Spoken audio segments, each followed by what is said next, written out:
seated lateral fly. So you're going to need a weight that feels quite comfortable and you can execute the technique correctly. A lot of people tend to go a little bit too heavy on this and then start to compensate.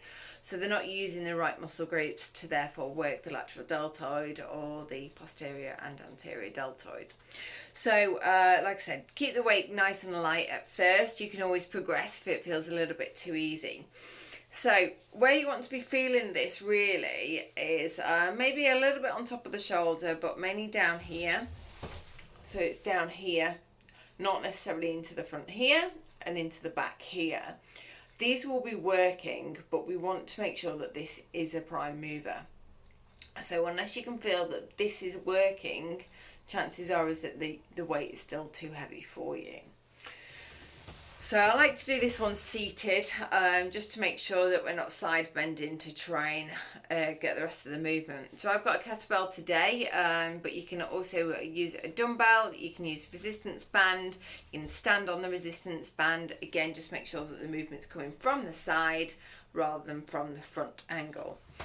So grab my kettlebell. Oh, that's cold.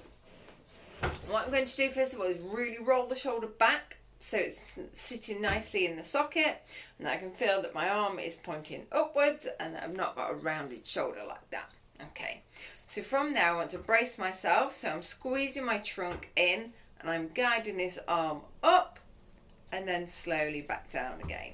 So I'll show you that a few more times. So everything else is staying down and we're coming up and then slowly back down again. Okay, up and slowly back down again. This is how to do the technique correctly. When you start to get tired, so don't kid yourself with these, you will start to get tired and our body naturally finds ways to cheat. So what I want you to make sure that we're not doing is bringing our shoulder up somewhere towards our ear before doing it, bending our elbow and dropping the wrist. Okay, so we don't want a bent elbow when we're doing it. We're not leading from the elbow, we're leading from the shoulder, nice and upwards. You're not leaning forwards, nor are you doing this. Okay, we're not side bending anywhere. So again, lateral raise, roll the shoulder back, make sure you've got good posture, out to the side and slowly back down again.